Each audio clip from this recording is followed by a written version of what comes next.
Hey there, YouTube friends, and thanks for coming back to the channel. Spring has pretty much sprung here at the Millionaire House, and in today's video, I'm sharing a quick, easy, and affordable DIY to show you how I made a front door swag wreath inspired by Grandin Road. This one happened to cost way more than I wanted to spend, so I'm going to show you how I made my own. Hello my YouTube friends, and welcome back to the Millionaire House. In today's video I'm sharing a DIY for a front door swag. I recently saw this beautiful swag online, but they wanted entirely too much for it in my opinion, so I decided to try to hack it and make it myself. I found a great sale at Hobby Lobby. The florals and stems were all 50% off, so I picked out some colors that I thought would look pretty against the black iron on the front door, and I figured I'd take you along for the journey. A quick disclaimer, I've made wreaths before, but never a swag for the front door, so I wasn't exactly sure which materials I'd need, but I'm going to share everything that I picked up, and if you have any ideas on what else we could use, sharing is caring, so feel free to leave a comment below, and I hope you get something out of this. Let's get started. As I said earlier in the video, the swag that I created for the front door was inspired by this one that I found on a website that I frequent called Grandin Road. It was originally priced at $129, but that was way out of the budget for me. So I took a trip over to the brand new Hobby Lobby that's recently opened in the Tampa Bay area, and I picked up some floral stems. They were 50% off, which was perfect, and they had a lot of beautiful stems to choose from for the spring and summer seasons. I also picked up this piece. I knew that I wanted to make a swag, but I wasn't exactly sure how I was going to do it, but all of their spring supplies were 50% off in the floral section, so I only paid $2 for this, and I figured it would make a great base for what I wanted to do. For this project, in addition to the stems, I used a glue gun, wire cutters, and I ended up using ribbon in the end, although you don't see it here in this shot. Okay, so for the sake of being as thorough as possible, I'm going to share all the stems that I got. It's really gonna just depend on how thick your stems are, but I got 3 of these. They're kind of almost viney, but not really. I got 1, 2, 3, 4, 5 of these wispy little ones with like these yellow buds on them. 3 of these pretty yellow, I don't know what they're called, corn seed or something.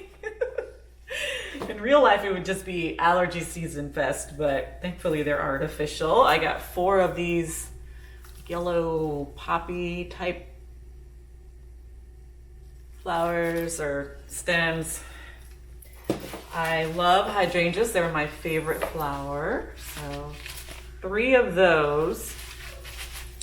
And then I picked up just one of these, like just for filler, just in case. I don't know what these are called, but they have these little yellow buds on them. And I picked up 2 of these. I love these. They're beautiful inside the house as well for filler.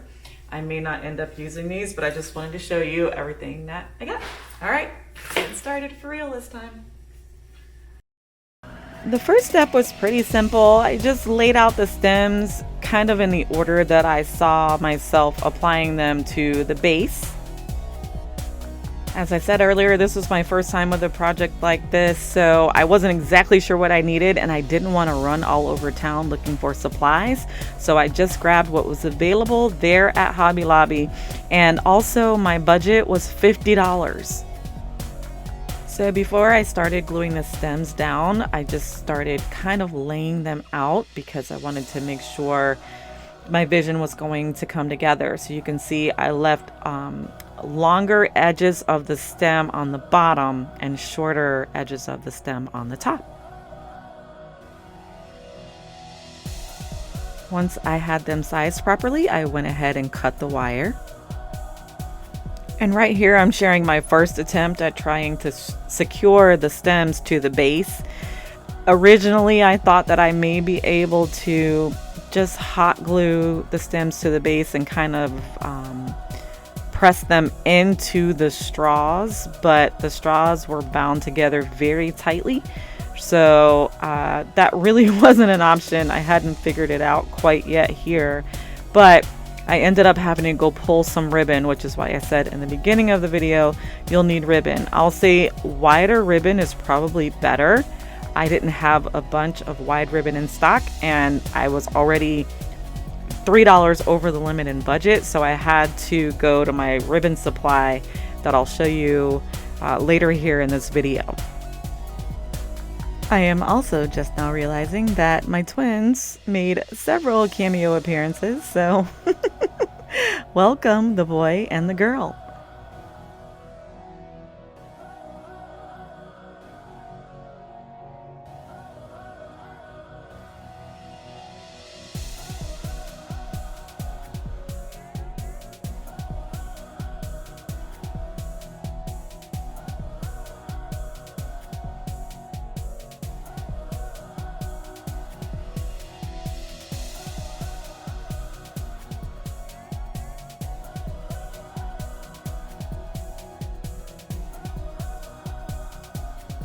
I still hadn't quite figured out that I was going to need to use ribbon yet in this shot, so I started sizing up the second layer. And really, this was all just layers. It was very simple to put together. You've got to kind of lay it out, you know, in your head first and then maybe on the table before you glue it all together. And you definitely don't want to fluff it out, but it's really just a matter of laying one layer on top of the other to give the swag some dimension and make it look really pretty from the road.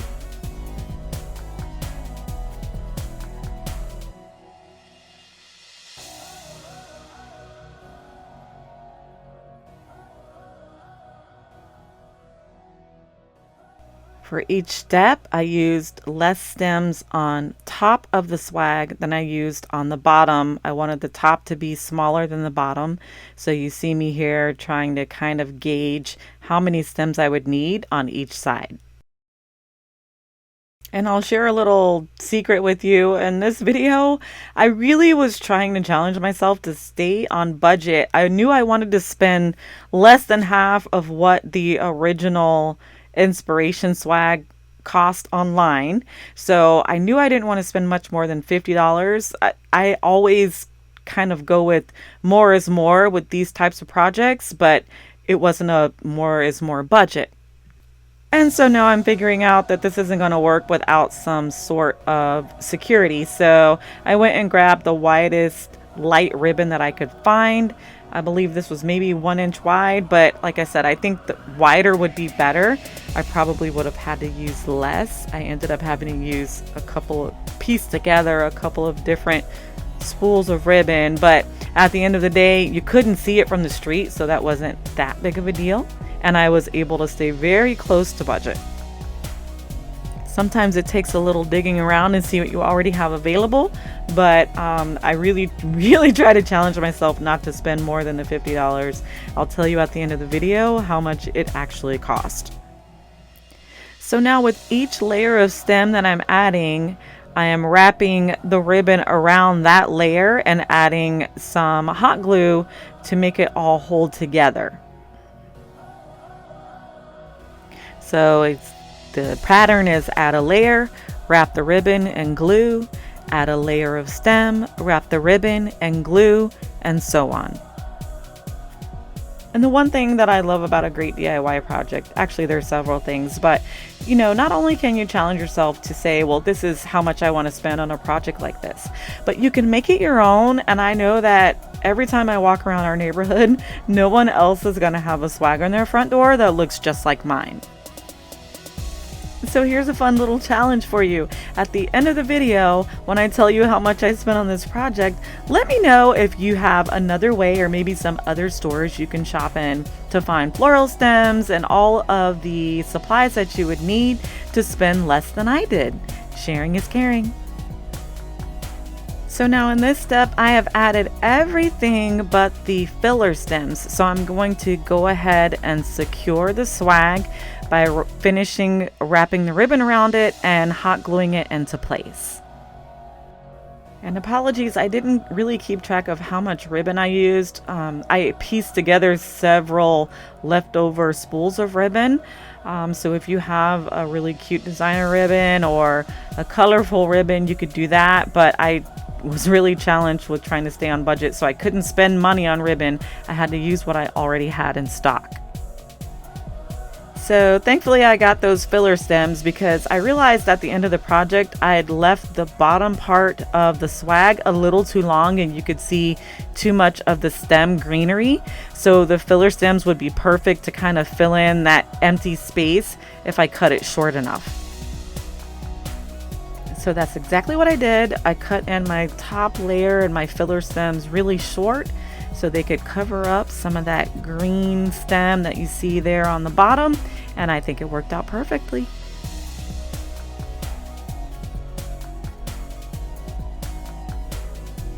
And here comes another cameo from the girl twin. So as you can see here, the ribbon I am using to secure the outside of the swag is much smaller than the ribbon that I started with. But like I said earlier, I had to piece together ribbon. I had to stay on budget. I had to use what was in stock. And so I used the wide ribbon first and then my thinner ribbon on the outsides.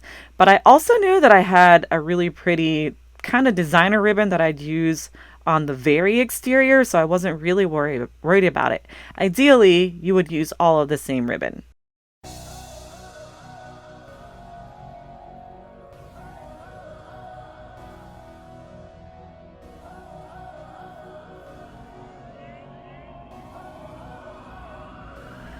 And now that everything is all bound together, I'm ready to start actually making the arrangement. You know, I wanted it to be kind of a 3D poppy effect from the street, and so I pulled most of the stems forward, but I will say that I didn't really finish arranging it until I actually got it up on the front door.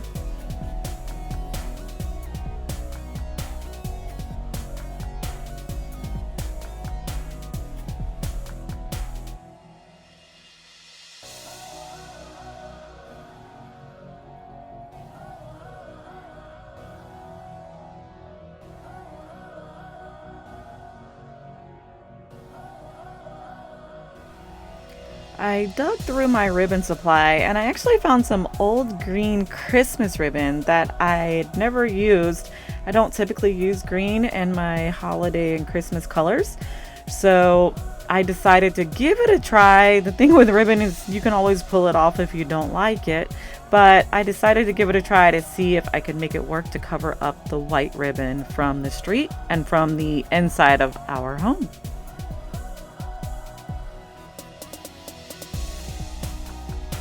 If you'd like to see a video on how I make bows using ribbon, I will link one in the description box below for you. It's one of the earlier videos that I put on YouTube, but I hear that a lot of people got a lot out of it. So if you need some help with that, there's going to be a video available for you.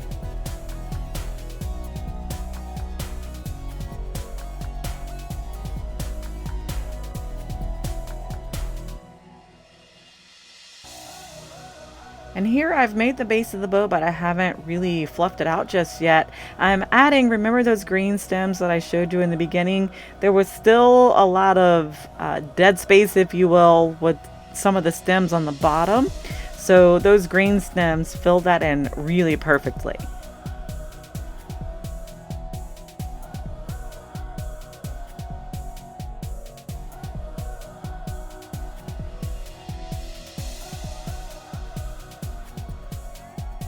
And here is a share of the front door swag from the outside. Not exactly like Grandin Road's, but again, I wasn't trying to duplicate it. It just inspired me to make my own. I am so glad I picked out the yellow stems because I think they really look great from the street against our exterior of the home, which is an olive green, and then the black iron on the front door.